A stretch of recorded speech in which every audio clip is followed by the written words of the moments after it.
નમસ્કાર વિદ્યાર્થી મિત્રો, હું શૈલેષ ઢોલા આપ સર્વનું ન્યુક્લિયસના બીજા લેક્ચરમાં હાર્દિક સ્વાગત કરું છું. પહેલા લેક્ચરમાં આપણે જસ્ટ ઓવરવ્યૂ અને થોડાક એક્ઝામ્પલ, થોડાક સૂત્રની શરૂઆત કરી હતી. એ જ આપણે શરૂઆતને આગળ વધારીએ અને આજે આપણે આમ તો મોસ્ટલી થિયરી જ ભણવાની છે, બરાબર છે? તો સ્ટાર્ટ કરીએ. ચલો, તો આજે આપણે સ્ટાર્ટ કરશું સ્ટ્રોંગ ન્યુક્લિયર ફોર્સ, એટલે કે પ્રબળ ન્યુક્લિયર બળ, બરાબર? સ્ટ્રોંગ ન્યુક્લિયર ફોર્સ, હું ઇન શોર્ટ એને SNF કહી દઉં છું, બરાબર? SNF. તો સ્ટ્રોંગ ન્યુક્લિયર ફોર્સ વિશે આપણે ચર્ચા કરીએ. એની પહેલાં ઉપર લાઈન લખેલી છે જે આ બળને સમજવામાં કંઈક કામ લાગશે.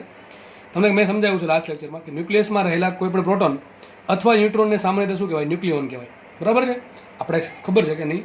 તમને મેં કીધેલું છે કે ન્યુક્લિયસની અંદર શું છે? પ્રોટોન અને ન્યુટ્રોન. અત્યારે આપણે એવું માનીએ છીએ કે પ્રોટોન અને ન્યુટ્રોન છે. તો એક કોઈ પણ પ્રોટોન કે કોઈ પણ ન્યુટ્રોન હોય એને બેને ભેગા થઈને, બરાબર છે, સામાન્ય રીતે શું કહેવાય? ન્યુક્લિયોન. તો પ્રોટોન હોય એને તમે ન્યુક્લિયન કહી શકો અને ન્યુટ્રોન હોય એને તમે ન્યુક્લિયન કહી શકો. માનો તમે એમ કહું કે ભાઈ કોઈ ન્યુક્લિયસ છે, એમાં 5 પ્રોટોન છે અને 5 ન્યુટ્રોન છે, તો એમ કહેવાય કે એમાં 5 ન્યુક્લિયોન છે અને 5 ન્યુક્લિયોન છે, તો કુલ થશે 10 ન્યુક્લિયોન, બરાબર કે નહીં? તો લખ્યું જ છે કે માનો કે કોઈ ન્યુક્લિયસ છે XZ, જેમાં Z પ્રોટોન છે એ પરમાણુ દળાંક છે અને A - Z જેટલા ન્યુટ્રોન છે. તો કુલ કેટલા છે પ્રોટોન અને ન્યુટ્રોન ભેગા થઈને? તો એ જે છે એને શું કહેવાય? ન્યુક્લિયસમાં કુલ એ જેટલા ન્યુક્લિયોન છે. તો ન્યુક્લિયોન એટલે કે ન્યુક્લિયસમાં રહેલો કોઈ પણ પ્રોટોન અથવા કોઈ પણ ન્યુટ્રોન એને કહેવાય ન્યુક્લિયોન. અને કુલ કેટલા ન્યુક્લિયોન હોય? તો પરમાણુ દળાંક જેટલા, બરાબર? ઓકે, ચલો આગળ વધીએ. તો હવે આપણે સ્ટાર્ટ કરીએ સ્ટ્રોંગ ન્યુક્લિયર ફોર્સ. એકદમ થિયરિટિકલ છે અને તમને જે સિલેબસમાં છે એ આમ તો બહુ ઓછું કહેવાય અને બહુ ડિટેલમાં નથી, પણ ઘણું સારું છે કારણ કે ઘણું કોમ્પ્લિકેટેડ છે. આપણે જે પણ બળ ભણ્યા છીએ, ગુરુત્વાકર્ષણ બળ F = G m1m2/r², કે ભાઈ કુલમ બળ કે ભાઈ F = K(Q1 Q2)/r², એ જેટલા ઇઝી છે એટલો ઇઝી નથી, બહુ ડિટેલમાં છે, બરાબર? કોઈ ભવિષ્યમાં આગળ જઈને કદાચ આમાં રિસર્ચ કરે તો અલગ વસ્તુ છે, બાકી બહુ ડિટેલમાં આપણે ભણવાનું પણ નથી અને તમને ભણાવવાનો પણ નથી, કારણ કે જેટલી જરૂર છે એટલું તમને મેં પીરસવાનો છું, બરાબર? તો તમને જે માહિતી આપી છે સ્ટ્રોંગ ન્યુક્લિયસ બળ વિશે બહુ ઓછી છે. ચલો, એ બહુ ઓછી માહિતીને આપણે ધીમે ધીમે પતાવીએ. ચલો, શું કહે છે? જો, પહેલી વાત તો એ કે જે સ્ટ્રોંગ ન્યુક્લિયર બળ છે વિદ્યુત ભાર પર આધાર રાખતું નથી, બરાબર છે કે નહીં? કે ભાઈ વિદ્યુત ભાર કણ હોય તો જ સ્ટ્રોંગ ન્યુક્લિયર બળ લાગે, એવું છે નહીં. ટૂંકમાં એ મતલબ શું થયો? વિદ્યુત ભાર રહિત કણ વચ્ચે પણ લાગે. હવે ન્યુક્લિયસની અંદર આપણે કોની ચર્ચા કરવાની છે? ન્યુટ્રોન અને પ્રોટોનની, બરાબર? કોની ચર્ચા કરવાની છે? ન્યુટ્રોન અને પ્રોટોનની. હવે ચલો, પ્રોટોન તો વિદ્યુત ભાર રહિત છે, વિદ્યુત ભાર વાળો છે, પણ ન્યુટ્રોન તો વિદ્યુત ભાર રહિત છે. તો શું ન્યુટ્રોન વિશે લાગે? હા, લાગે, બરાબર. કારણ શું? પહેલી લીટી શું કહે છે? પહેલી જ લાઈન એમ કહે છે કે પ્રબળ ન્યુક્લિયર બળ છે વિદ્યુત ભાર પર આધાર રાખતું નથી, બરાબર? ચલો, કોના પર લાગે છે? તો પહેલી વસ્તુ એ, હવે તમે અત્યારે શું ભણો છો? ન્યુક્લિયર ચેપ્ટર ભણો છો, ન્યુક્લિયસ ભણો છો, બરાબર છે? એમાં પાછું નામ છે સ્ટ્રોંગ ન્યુક્લિયર ફોર્સ, વચ્ચે ન્યુક્લિયર આવે છે. એક વસ્તુ બાકી કે આ જે બળ છે ને કંઈક ન્યુક્લિયસ સાથે લેવા દેવા છે, આ એવું જ છે, માત્ર ને માત્ર ન્યુક્લિયસ સાથે જ લેવા દેવા છે. કેમ? બીજી લાઈન વાંચીને ખબર પડી જશે કોની વચ્ચે લાગે.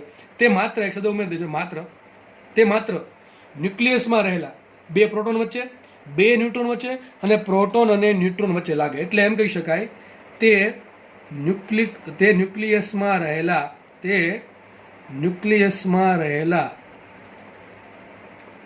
ન્યુક્લિયોન વચ્ચે લાગે. ન્યુક્લિયોન કીધું એટલે 2 આવી ગયા, પ્રોટોન ન્યુટ્રોન 2 આવી ગયા.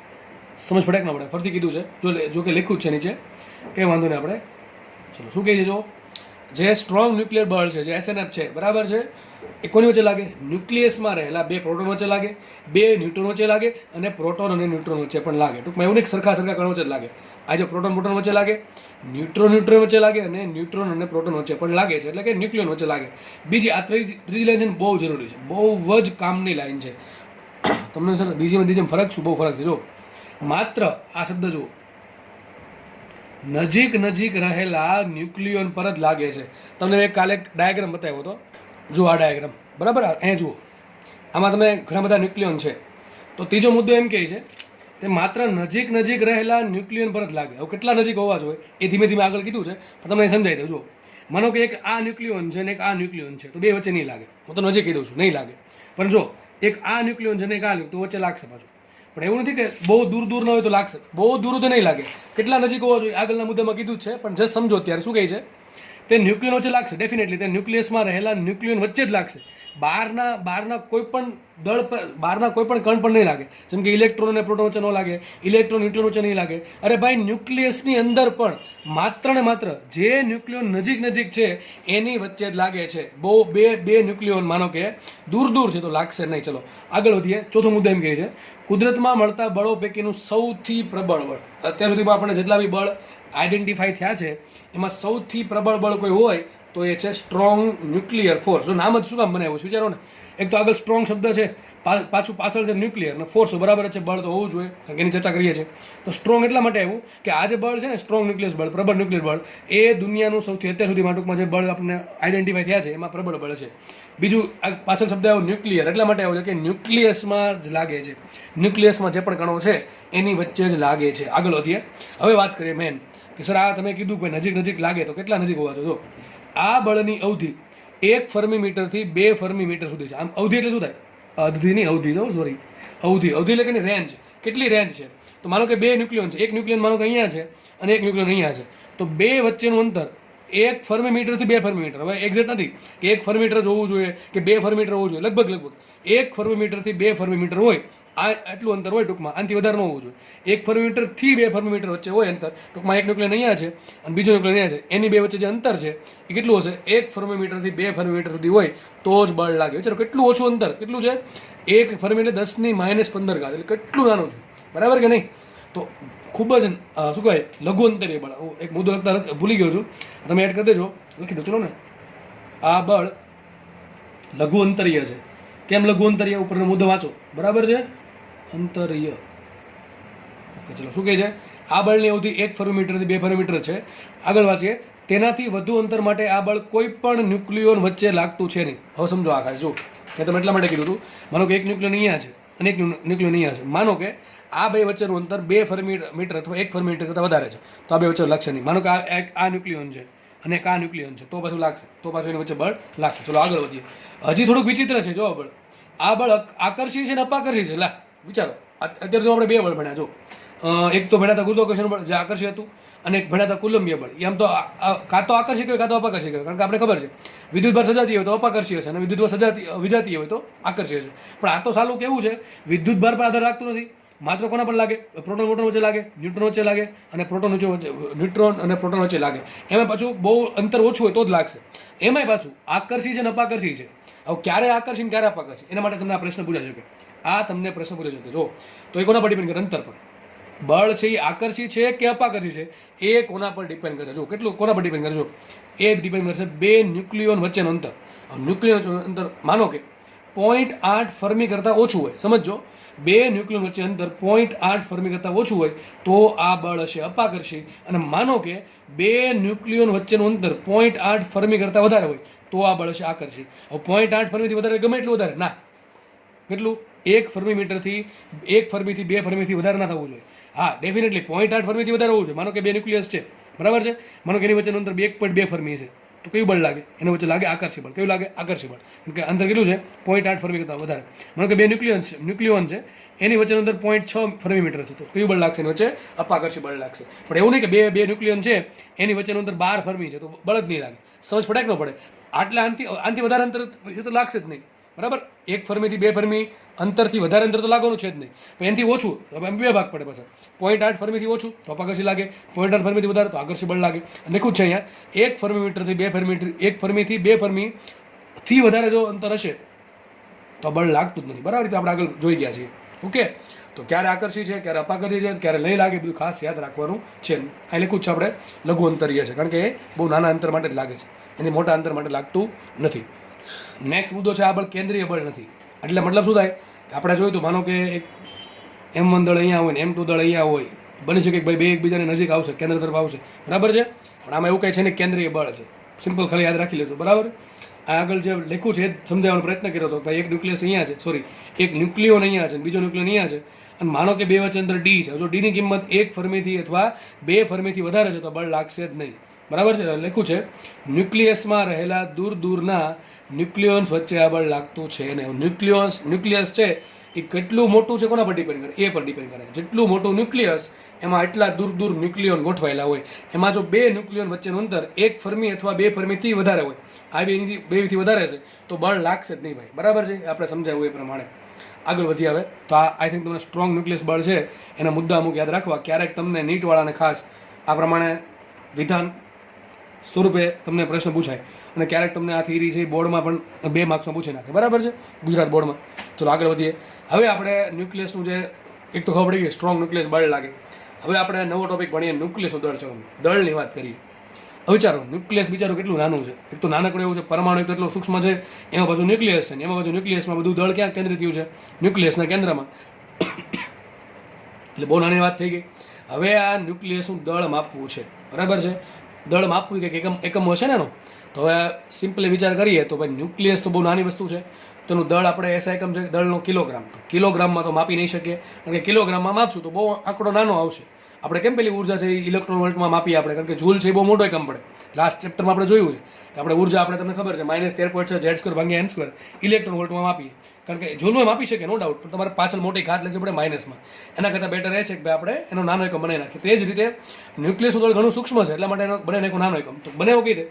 તો આપણી પાસે કાર્બનનું ન્યુક્લિયસ છે. કાર્બન બધાને ખબર છે 6, એમાં શું હશે? જો કે આના સમસ્થાનિક હોય. બરાબર? એવું ખાલી એક જ હશે, સમસ્થાનિક હોઈ શકે આના. પણ આપણે કોની વાત કરીએ છીએ? કાર્બનનો એવો સમસ્થાનિક કે જેમાં પરમાણુ, ચલો પ્રોટોન તો 6 જોવાના, અને પરમાણુ કાર્બન જે છે જે C612 છે એનું જે ન્યુક્લિયસ છે એની પાસે એક દળ હશે. બરાબર? એમાં શું હશે? 6 પ્રોટોન હશે અને 6 ન્યુટ્રોન હશે. તો એ ન્યુક્લિયસનું જે પણ દળ મળે એને આપણે 12 વડે ભાંગી નાખ્યા. બરાબર? 12 વડે કામ ભાગ્યા? કારણ કે એમાં કુલ 12 ન્યુક્લિયોન છે. શું છે? 12 ન્યુક્લિયોન. મેં શું કર્યું ફરીથી કહું છું, મારી પાસે અથવા આપણી પાસે કાર્બન 612નું જે ન્યુક્લિયસ છે, ન્યુક્લિયસની વાત થાય છે, ખાલી ન્યુક્લિયસ હોય તેમાં ઇલેક્ટ્રોન નો આવે, એને બાદ કરવા પડે. તો જે કાર્બન C612નું જે ન્યુક્લિયસ છે એનું જે પણ દળ છે એના 12 વડે ભાંગી નાખ્યા તો આપણને જે દળ મળ્યું, 12 વડે ભાંગવાથી જે દળ મળે છે એ દળને કંઈક નવો એકમ કહી દીધો. એ એકમ છે એટોમિક માસ યુનિટ, જેને ઘણી વખત કહેવાય લખવું છે 1 AMU, અથવા ઘણી વખત ખાલી આવું લખવું 1 U, સિમ્પલ યુ પણ લખવું હોય તો AMU લખે કે યુ લખે બધું સરખું છે. બરાબર છે? તો કઈ રીતે મળે AMU? જો આ શું કામ કર્યું આપણે? દળનો મારે નાનો એકમ જોઈએ છે એટલા માટે. તો દળનો નાનો એકમ કઈ રીતે મેળવો? કાર્બન C612નો જે ન્યુક્લિયસનું દળ છે એને 12 વડે ભાંગ્યા તો જે પણ દળ મળે છે એને કીધું 1 AMU. હવે કાર્બન C612નું જે દળ છે એ આપણે માસ સ્પેક્ટ્રોમીટરનું સાધન આવે એનાથી માપી શકે. બહુ ડિટેલમાં જવાની જરૂર છે નહીં. એ જે પણ દળ આવ્યું હશે એને 12 વડે ભાંગો તો કંઈક આવો આંકડો મળો 1.660529 × 10 કિલોગ્રામ. તો આ જે દળ છે એને નામ આપ્યું 1 AMU અથવા સિમ્પલ 1 U. બરાબર? 1 U કયો કે 1 AMU, બધું સરખું છે.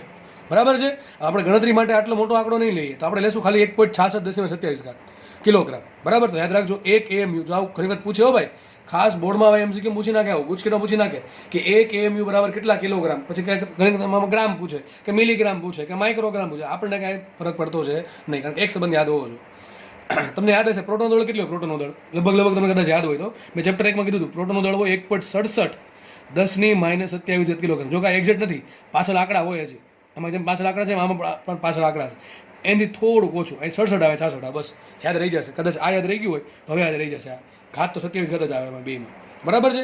અને ન્યુટ્રોનનું દળ અંદર થોડુંક વધારે હોય. પ્રોટોનના દળમાં પાછળના આંકડા અને ન્યુટ્રોન દળના પાછળના આંકડા જોશો ને તો ન્યુટ્રોનના પાછળના આંકડા પ્રોટોન કરતાં મોટા છે. એટલે આપણે એમ માની કે ન્યુટ્રોન છે એ પ્રોટોન કરતાં થોડોક જ ભારે છે, થોડોક જ, બહુ વધારે નથી, થોડોક જ ભારે છે. એટલા માટે તમને ખબર હશે મોટા ભાગના કેસમાં આપણે ન્યુટ્રોન અને પ્રોટોનનું દળ સરખું લઈએ, પણ આ ચેપ્ટરમાં નહીં લઈએ, કારણ કે આપણે વાત જ એની કરીએ છીએ. કોની પ્રોટોનની, એટલે કે ન્યુક્લિયસની વાત કરીએ છીએ. તો આપણે આ ચેપ્ટરમાં પ્રોટોનનું દળ અને ન્યુટ્રોનનું દળ સરખું નહીં માની, અલગ અલગ માનશું. બરાબર? પણ બહુ ડિફરન્સ નથી, બહુ માઇનર ડિફરન્સ છે. બરાબર છે? તો મને શું મળી ગયું? મને દળનો સૂક્ષ્મ એકમ મળી ગયો ન્યુક્લિયસનું દળ માપવા માટે. કેટલું છે? 1 AMU અથવા 1 U બરાબર શું મળશે? 1.66 10 - 27 કિલોગ્રામ. ચલો આપણે આગળ વધીએ. યાદ રાખજો આ કિંમત તમને પ્રશ્ન પૂછી શકે. બરાબર? આગળ વધીએ આપણે. ઓકે, ચલો હવે તમને 3 દળ આપેલા જુઓ, પ્રોટોનનું, ન્યુટ્રોનનું, ઇલેક્ટ્રોનનું. મારી પાસે પ્રોટોન દળ છે, માનો કે કંઈક આવું કંઈક છે. પ્રોટોનનું દળ છે MP. MP એટલે it's not Madhya Pradesh, it's mass of proton. તો કે આટલું છે 1.67 10 - 27 કિલોગ્રામ. અને મને હમણાં મળ્યું 1 AMU અથવા 1 U બરાબર શું આવ્યું હતું? 1.66 10 - 27 કિલોગ્રામ. હવે મારી પાસે જે પ્રોટોનનું દળ છે એને મારે કિલોગ્રામમાં નહીં પણ મારે યુમાં ફેરવવું. શું કરીશ?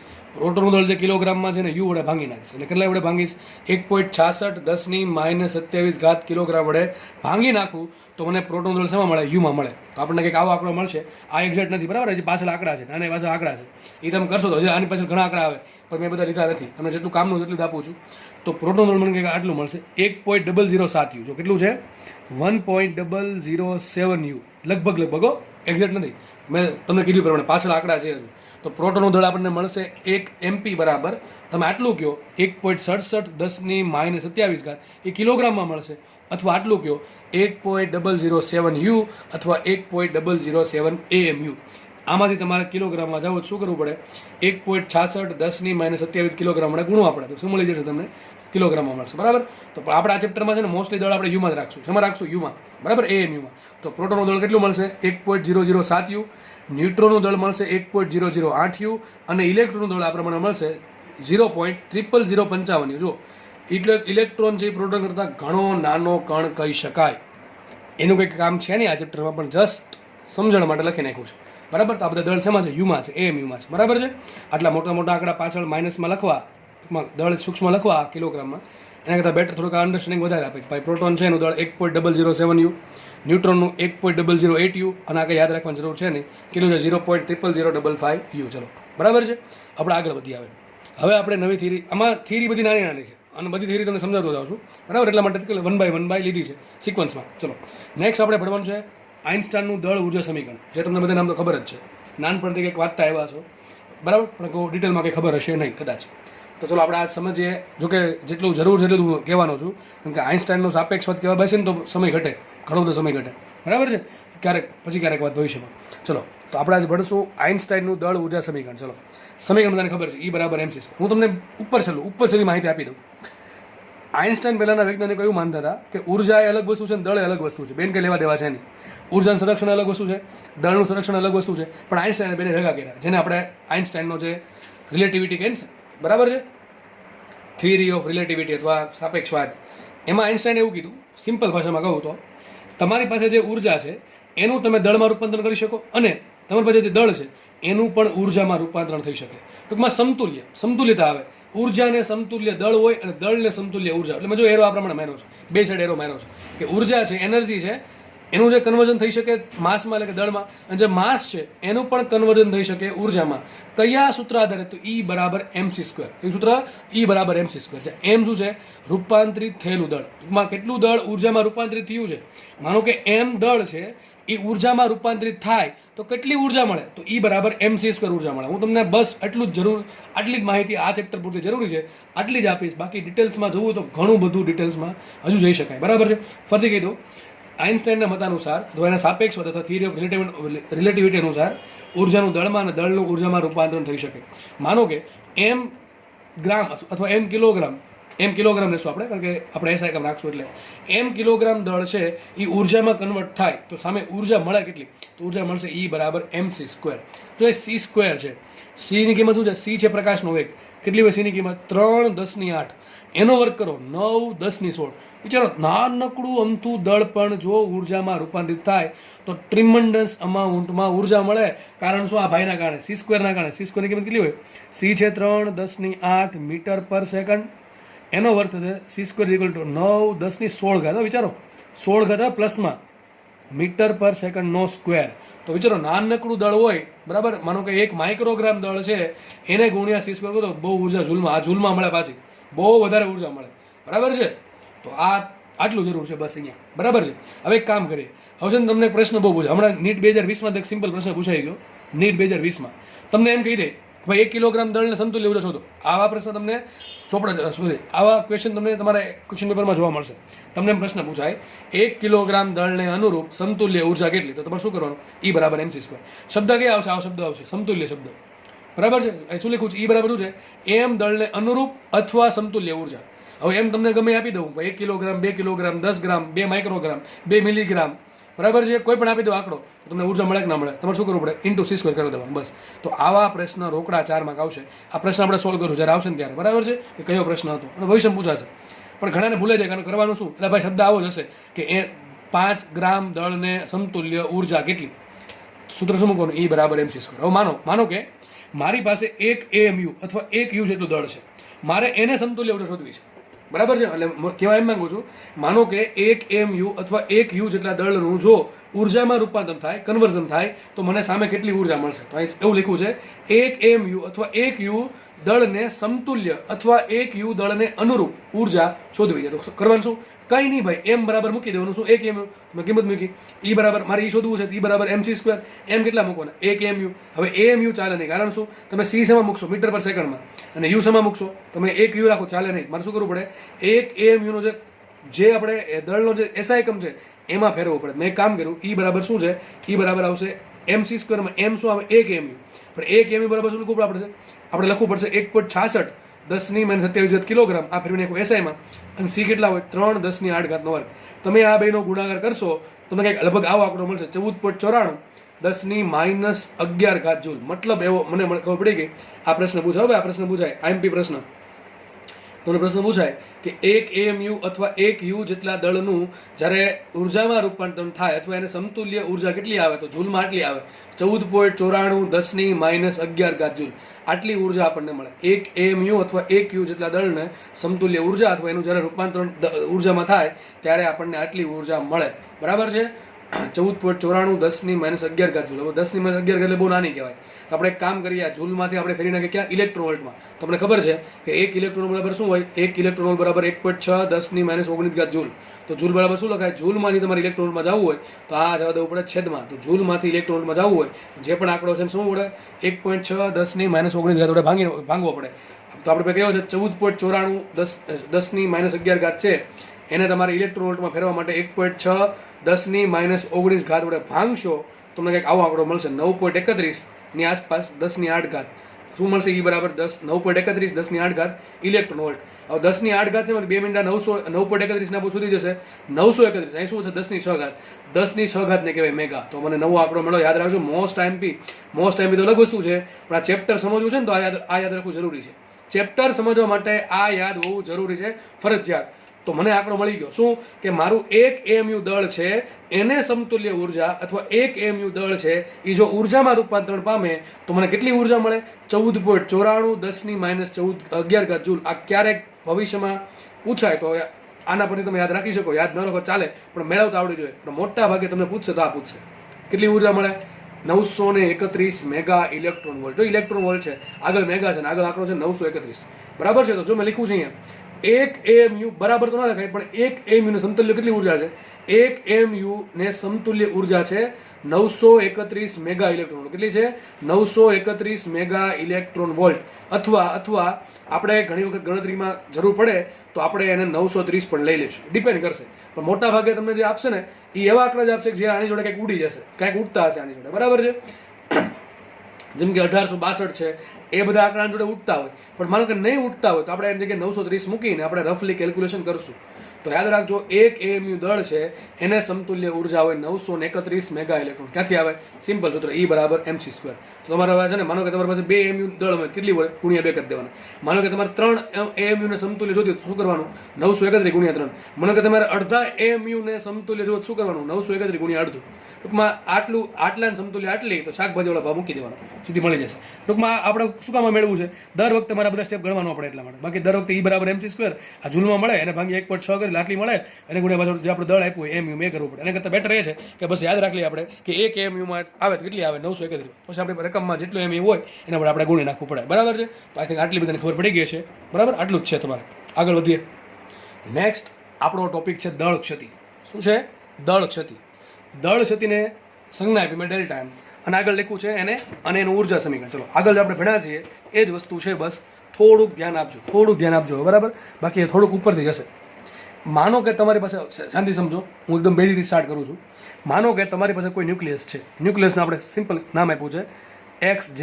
ટૂંકમાં એવું ન્યુક્લિયસ છે કે એમાં Z પ્રોટોન છે અને A - Z જેટલા ન્યુટ્રોન છે, અથવા A જેટલા પરમાણુ દળાંક છે, અથવા A જેટલા ન્યુક્લિયોન છે, બરાબર છે? તો લખ્યું છે, ધારો કે આ જે ન્યુક્લિયસ છે કોઈ પણ હોઈ શકે, ઓક્સિજનનું હોઈ શકે, હાઇડ્રોજનનું હોઈ શકે, લિથિયમનું હોઈ શકે, યુરેનિયમનું હોઈ શકે, થોરિયમનું હોઈ શકે, ગમે ટૂંકમાં હોઈ શકે. ધારો કે કોઈ પણ ન્યુક્લિયસ છે એનું દળ કેપિટલ M છે. કેટલું છે? Capital M. આ ન્યુક્લિયસ છે એનું દળ કેપિટલ M છે. ક્યાંથી આપ્યું હશે? ભાઈ મેં હમણાં કીધું માસ સ્પેક્ટ્રોમીટર બરાબર છે, એક સાધન આવે, એક મશીન આવે, એના પરથી આપણને ન્યુક્લિયસનું સૂક્ષ્મ દળ મળી શકે બરાબર. તો માનો કે આપણે દળ આપી લીધું, કેટલું મળ્યું મને? કેપિટલ એમ મળ્યું. હવે આ જે ન્યુક્લિયસ છે એમાં કેટલા ન્યુક્લિયોન છે? કેપિટલ એ. આ જે ન્યુક્લિયસ છે એમાં કેટલા પ્રોટોન છે? ઝેડ. આ જે ન્યુક્લિયસ છે એમાં કેટલા ન્યુટ્રોન છે? એન. એન બરાબર શું છે? એ માઇનસ ઝેડ. તો એક કામ કરીએ, હવે હું શું કરું? શાંતિ સમજો ભાઈ, હવે મહત્વનું છે, ખાસ સમજો. કામ ખાલી 5 મિનિટનું જ છે, પણ સમજશો તો બહુ ઇઝી રહેશે તમારું જીનીટમાં પણ અને તમારા બોર્ડમાં પણ. સમજો. હવે હું શું કરું છું, મારી પાસે આ એક આખું ન્યુક્લિયસ છે બરાબર, એનું દળ મેં માપી લીધું, કેટલું મળ્યું? કેપિટલ એમ મળ્યું. ધ્યાનથી સમજો, મારી પાસે આખું ન્યુક્લિયસ છે, એનું દળ મેં આખું માપી લીધું, કેટલું મળ્યું? કેપિટલ એમ મળ્યું બરાબર. હવે હું શું કરું છું, આ ન્યુક્લિયસને છૂટું પાડી દઉં. છૂટું પાડીશ તો મને શું મળશે? ઝેડ જેટલા પ્રોટોન મળશે. યાદ રાખજો, હું છૂટું પાડું છું અને મને એ માઇનસ ઝેડ એટલે શું મળે? ન્યુટ્રોન મળે. શું મળે? ન્યુટ્રોન મળે. અને પી પ્લસ કહી દઉં અને ન્યુટ્રોન કહી દઉં. મેં શું કર્યું? મારી પાસે આખું ન્યુક્લિયસ હતું, એનું મેં આખું દળ આપ્યું, કેપિટલ એમ મળ્યું. હવે હું શું કરું છું, આમાં જેટલા બી ન્યુક્લિયોન છે, કેટલા ન્યુક્લિયોન છે? એ ન્યુક્લિયોન. એ ન્યુક્લિયનમાં ઝેડ પ્રોટોન અને એ માઇનસ ઝેડ ન્યુટ્રોન છે. આ બેને અલગ પાડી નાખો. હવે શું કરું છું, મને આજે ઝેડ પ્રોટોન મળ્યા, એનું દળ માપું, કેટલું મળે? આપણને ખબર છે, ધારો કે એક પ્રોટોનનું દળ એમપી છે. કેટલું છે? એમપી. તો મારી પાસે કુલ કેટલા પ્રોટોન છે? ઝેડ છે. તો આવા ઝેડ પ્રોટોનનું દળ કેટલું છે? Z MP. કેટલું હશે? Z MP. સમજ પડી ગઈ? ઝેડ એમપી બરાબર છે. અને મારી પાસે હજુ શું છે? N neutron. ધારો કે કેટલા ન્યુટ્રોન છે? એન ન્યુટ્રોન છે. એન બરાબર શું છે? એ માઇનસ ઝેડ. તો મારી પાસે એન ન્યુટ્રોન છે, એક ન્યુટ્રોનનું દળ કેટલું છે? M N. જો મેં તમને કીધું હતું પહેલા, મોસ્ટલી આપણે દરેક ચેપ્ટરમાં એમપી ને એમ એન સરખા લઈએ, પણ અહીંયા લેશું નહીં, આપણે અલગ અલગ લેશું બરાબર છે. તો માનો કે આ જે કેટલા ન્યુટ્રોન મળ્યા મને? એન ન્યુટ્રોન મળ્યા. એક ન્યુટ્રોન દળ કેટલું હોય? એમ એન હોય. એમ એટલે કે માસ ઓફ ન્યુટ્રોન, એમપી એટલે માસ ઓફ પ્રોટોન બરાબર છે. તો મારી પાસે એન ન્યુટ્રોનનું કુલ કેટલું દળ થશે? N M N. તો મારી પાસે જે કુલ ન્યુક્લિયન કેટલા છે? એ છે ને બરાબર. ઝેડ પ્રોટોન ને એ માઇનસ ઝેડ ન્યુટ્રોન, તો એન ન્યુટ્રોન છે. એ બી ભેગા શું બનાવે? એ બનાવે. તો મારી પાસે આજે એન ન્યુક્લિયન છૂટા છે, એનું ભેગું દળ કેટલું આવશે? તો પ્રોટોન કેટલા? ઝેડ એનું દળ પ્લસ ન્યુટ્રોન કેટલા? એન એનું દળ. બેનો કરો સરવાળો, તો મને શું મળશે? આખા ન્યુક્લિયસનું દળ કેપિટલ એમ. જોજો, આખા ન્યુક્લિયસનું દળ કેપિટલ એમ છે. અને આ જે દળ મળ્યું એ કેવા મળ્યા? હું ન્યુક્લિયસમાંથી ન્યુક્લિયોને છૂટા પાડી દઉં છું અને પછી એનું અલગ દળ માપું તો મને ન્યુક્લિયોનનું કુલ દળ મળશે Z MP plus N M N બરાબર છે. અથવા એની જગ્યાએ ઉપર લખેલું હોઈ શકે ઝેડ એમપી પ્લસ એની જગ્યાએ લખ્યું છે એ માઇનસ ઝેડ ઇન્ટુ એમ. બેમાં કંઈ ફરક છે નહીં. તો આમાં શું મળ્યું મને? ન્યુક્લિયસના સ્વતંત્ર અથવા મુક્ત થયેલા ન્યુક્લિયોન્સનું કુલ દળ. સમજ પડે કે નહીં? આ શબ્દ વાંચો. આ શબ્દ મેં શું કર્યું તમને સમજાવવા માટે આ શબ્દ સમજાવ્યો છે કે ન્યુક્લિયસને છૂટું પાડી દીધું, એટલે કે એમાં જે ન્યુક્લિયોન છે, પ્રોટોન ન્યુટ્રોન છે, અને છૂટા પાડી દઉં ન્યુક્લિયસમાંથી, અલગ અલગ કરી દઉં અને પછી એનું દળ આપું. કેટલું દળ મળશે મને? Z MP plus M N N M N. તો મને ન્યુક્લિયસનું સ્વતંત્ર અથવા મુક્ત થયેલા ન્યુક્લિયોન્સનું કુલ દળ આવશે આટલું. હવે આના પરથી મને એક બહુ મહત્વની વાત જાણવા મળી. જો આ એક્સપેરિમેન્ટ છે, માનો કે આપણે એક પ્રયોગ કરીએ છીએ, એમાં આપણે બધું 1 by 1 કરીએ છીએ. તો અહીંયા મને એક મહત્વની એ વાત જાણવા મળી કે આ જે મેં દળ શોધ્યું, અલગ અલગ દળ ન્યુક્લિયોન્સનું, ન્યુક્લિયસમાંથી છૂટા પાડ્યા પછી અલગ અલગ દળ શોધ્યું એ, અને બધા જ્યારે ભેગા હતા બરાબર ત્યારે કેટલું દળ હતું? એમ હતું. આ બેમાં કંઈક ડિફરન્સ આવે છે. શું થયું? ડિફરન્સ આવે છે. સમજ પડે કે ન પડે? જ્યારે ન્યુક્લિયસ ભેગા હતા, એટલે આખું ન્યુક્લિયસ બનેલું હતું ત્યારે દળ મને કેપિટલ એમ મળે છે. હવે શું કરું છું, માનો કે ન્યુક્લિયસમાંથી ન્યુક્લિયન બધા છૂટા પાડી દઈએ અને આપણે દરેકનું અલગ અલગ દળ આપીએ અને એ દરેકનું શું કરીએ? સરવાળો કરીએ તો મને દળ આટલું મળે છે. તો આ દળ ટૂંકમાં અલગ અલગ ડિફ્યુઝિવ કુલ દળ અને ભેગા ન્યુક્લિયસ એટલે કે ન્યુક્લિયસનું દળ, આ ન્યુક્લિયોન્સ અલગ અલગ ન્યુક્લિયોન્સનું દળ અને આખા ન્યુક્લિયસનું દળ બેમાં કંઈક ડિફરન્સ આવે છે, બે દળમાં કંઈક વધઘટ આવે છે. જો એવું મળશે કે આ જે દળ છે ને Z MP plus A minus Z into M N, એ દળ આ કેપિટલ એમ કરતાં વધારે છે. જો લખ્યું છે આ જે ન્યુક્લિયસનું સ્વતંત્ર ન્યુક્લિયોન્સનું કેટલા છે કેપિટલ એ જેટલા સ્વતંત્ર ન્યુક્લિયોન્સનું કુલ દળ જે છે એ જ્યારે બધા ભેગા થઈને ન્યુક્લિયસ બનાવે ત્યારે જે દળ મળે કેપિટલ એની કરતાં વધારે છે. આ કેટલું વધારે છે એને કહેવાય દળ ક્ષતિ. સિમ્પલ છે, વેરી સિમ્પલ છે. તમે ધ્યાન અહીંયા રાખ્યું છે તો 100% સમજાઈ જશે. ના સમજાણું હોય રિવર્સ જાઓ, બરાબર છે, જુઓ પછી, બરાબર. તો મને મળી ગઈ. મને દળ ક્ષતિ કોને કહેવાય? દળ ક્ષતિ શું થાય? સિમ્પલ ભાષામાં તમને ગુજરાતીમાં કેવું હોય તો ન્યુક્લિયસમાં રહેલા ન્યુક્લિયોન્સનો સ્વતંત્ર દળનો સરવાળો માઇનસ ન્યુક્લિયન્સનું દળ. સોરી ન્યુક્લિયસનું દળ એ બેની બાદબાકી કરતા તમને જે મળે, બરાબર, આ દળ છે એ આ દળ કરતાં કેટલું વધારે છે, આ જે દળ મળ્યું આપણને અલગ અલગ દળ એ ભેગા ન્યુક્લિયસનું દળ કરતાં કેટલું વધારે છે એને કહેવાય દળ ક્ષતિ ડેલ્ટા એમ. લખ્યું છે આપેલા ન્યુક્લિયસ માટે દળ ક્ષતિ ડેલ્ટા એમ બરાબર શું આવશે, તો આજે ભેગું દળ ZMP plus N into MN minus શું કરવું પડે મારે કેપિટલ એમ. આ બેની બાદબાકી કરું તો મને શું મળે, દળ ક્ષતિ મળે. હવે અહીંયા સૂત્ર તમને ZMP plus N into MN લખો કે N બરાબર તમે શું લખો A માઇનસ Z લખો, જે પણ લખો એમાં કંઈ ફરક પડે નહીં, બરાબર છે. તો તમને આટલું દળ મળશે. હવે જુઓ આમાં તમે MP ની કિંમત, આમાં તમે MN ની કિંમત અને આમાં તમે કેપિટલ એમની કિંમત AMUમાં મૂકશો તમને શેમાં આન્સર આવશે, ડેલ્ટા એમનો આન્સર તમારે AMUમાં આવશે. જો તમે MP ની કિંમત કિલોગ્રામમાં મૂકો, MN ની કિંમત કિલોગ્રામમાં મૂકો અને કેપિટલ એમની કિંમત પણ કિલોગ્રામમાં મૂકો તો તમારો ડેલ્ટા એમનો આન્સર શેમાં આવશે, કિલોગ્રામમાં આવશે. હવે તમને ખબર છે મોસ્ટલી શેમાં હશે, આ દળ બધા શેમાં સૂક્ષ્મ હોય, બહુ મોટા હોય, બહુ સૂક્ષ્મ હોય, એટલા માટે તમને મોટા ભાગે રકમમાં દાખલો પૂછશે ને તો આ તમને આ વસ્તુ છે ને AMUમાં જ આપશે. અને બીજી વાત કીધું, નીટમાં અને જીમાં આ સૂત્ર પૂછાણું એક વખત, આ સૂત્ર પૂછાણું તમને આવો પ્રશ્ન હતો કે XZA ન્યુક્લિયસ માટે દળ ક્ષતિ કેટલી હોય, તો લખ્યું હોય કે ભાઈ પ્રોટોનનું દળ MP લેવું, ન્યુટ્રનનું દળ MN લેવું અને આખા ન્યુક્લિયસનું ભેગું દળ કેપિટલ એમ લેવું. સૂત્ર ઘણાને ન આવડે, આપણને ન આવડે, કારણ કે રિવિઝન કર્યું ન હોય, સમજ્યું નહીં, ગોખવું એટલે ન જ આવડે, બરાબર કે નહીં. તો યાદ રાખો ડેલ્ટા એમનો આન્સર કિલોગ્રામમાં આવી શકે ને AMUમાં આવી શકે. કોના પર ડિપેન્ડ કરે, આ ત્રણેયના દળ તમે શેમાં કયા એકમમાં મૂકો એના પર ડિપેન્ડ કરે. મોટા ભાગે આ દળ બધા આપણને ખબર છે. MP કેટલું હોય હમણાં કીધું હતું, MP હોય 1.007 AMU, બરાબર છે. MN કેટલા હોય 1.008 AMU. અને આ તો કોના પર ડિપેન્ડ કરે, કેપિટલ કોના પર ડિપેન્ડ કરે, કયું ન્યુક્લિયસ છે, ઓક્સિજનનું છે કે હાઇડ્રોજનનું છે કે સોડિયમનું છે, ક્લોરિનનું છે કે યુરેનિયમનું, કોના પર ડિપેન્ડ કરશે, બરાબર, એના પર ડિપેન્ડ કરશે, બરાબર. હમણાં આપણે કીધું હતું M પ્રોપોર્શનલ ટુ A હોય, યાદ કરો લાસ્ટ લેક્ચરમાં, M પ્રોપોર્શનલ ટુ શું હોય, A હોય. તો ખાસ દળ ક્ષતિ કોઈને તકલીફ પડવી જોઈએ નહીં, બરાબર છે. દળ ક્ષતિ એકદમ ઇઝી વસ્તુ છે, ખાસ આજે સમજાયું છે અલગ પાડવાવાળું, એ બહુ જરૂરી છે, બરાબર. ઓકે, ચલો આપણે આગળ વધીએ. હવે આપણને દળ ક્ષતિ મળી ગઈ છે.